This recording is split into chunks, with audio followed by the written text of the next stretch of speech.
I've got my headbands done, top and bottom, head and tail rather, and the next thing to do is to put a back lining onto the spine, and that is a piece of theoretically handmade paper that should go into each of the panels in between the cords, and I like to put one over the top as well. You don't want to put too many layers on, but I'm just going to put the first layer on. If you've got no handmade paper, any kind of thick soft paper will do perfectly well. You just need to make sure that it's not a thin hard craft paper, because although that's very good for backing generally, it is not so good at filling up the hollows and bumps that covering up the bumps that are there. And that's going to go in between. I've angled the book up a little bit so you can see better. That's going to go in between the cord and the headband. I'm not going right up over the headband, but I'm covering all the threads that were left over from the headbanding. So that's going to fit nicely in there. As you see, I've cut them all already, just to save a bit of time.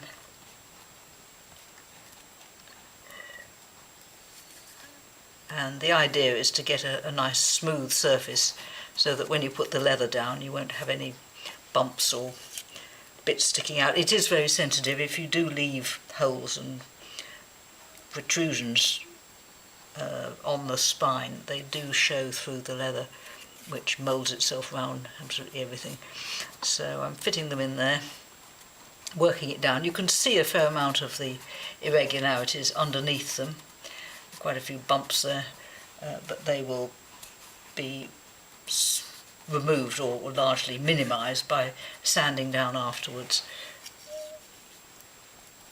You can use, if you have any handmade paper, you can use the offcuts from them for doing this sort of thing. I also sometimes use a fairly thick, soft, unsized paper, but it is rather like blotting paper, and when you come to sand it, it can rather go all over the place and not hold its shape very well.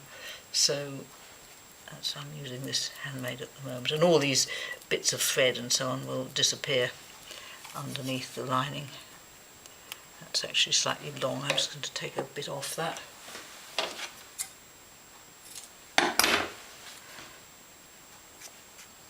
That's better, not quite up to the end, but that'll be all right.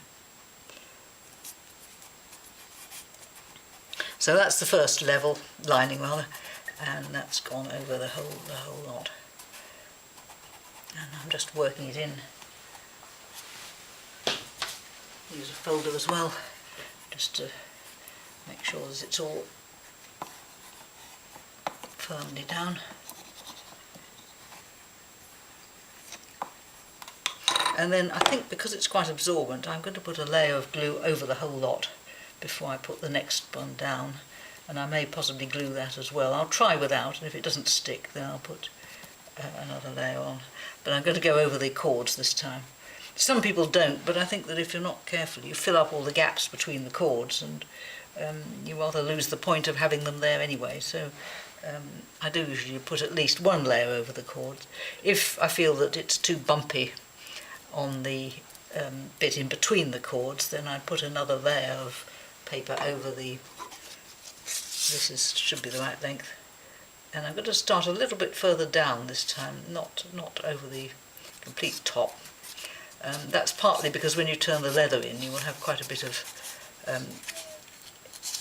extra leather from the turn in. Oh yeah, I can go up a bit more. Yes, I think probably I ought to glue this paper as well. I'm just going to get a bit of waste paper and just glue it out on here.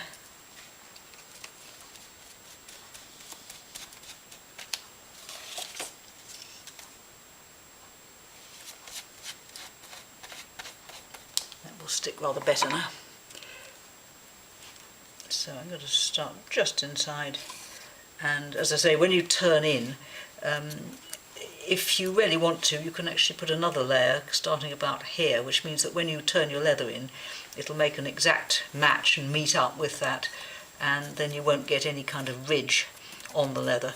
But that is a bit of a refinement really, so I'm not going to worry about that too much at this stage. And I'm working this round the cords because we want to keep that cord shape.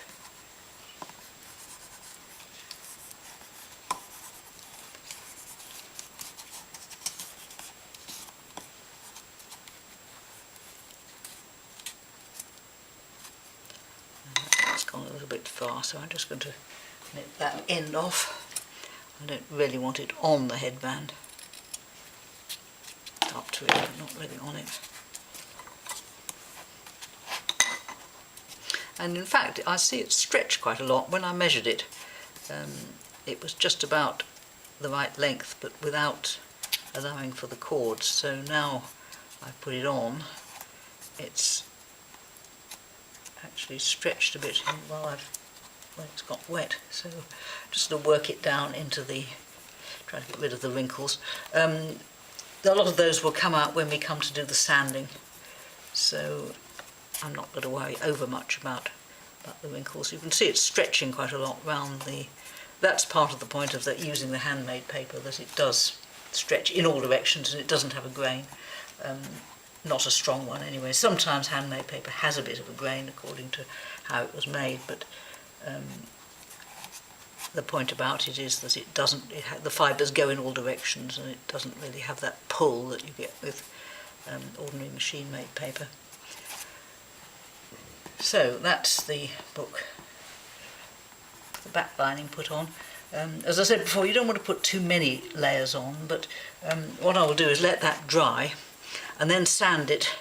And you can't do any sanding before it's dry, because it all comes away when it's wet. It just won't work, and it's got to dry into the hollows and bump over the bumps and so on. But when it is dry, then we'll be able to sand away all the irregularities and make a nice smooth back for the leather to sit over. And I'm just working the paper down, because what you don't want is a sort of tightness over the cord or at the edge of the cord, where the leather is going to be, we hope, firmly down over the cords, not lifted up by the paper. So I'm just making sure it's worked well down into that gap there.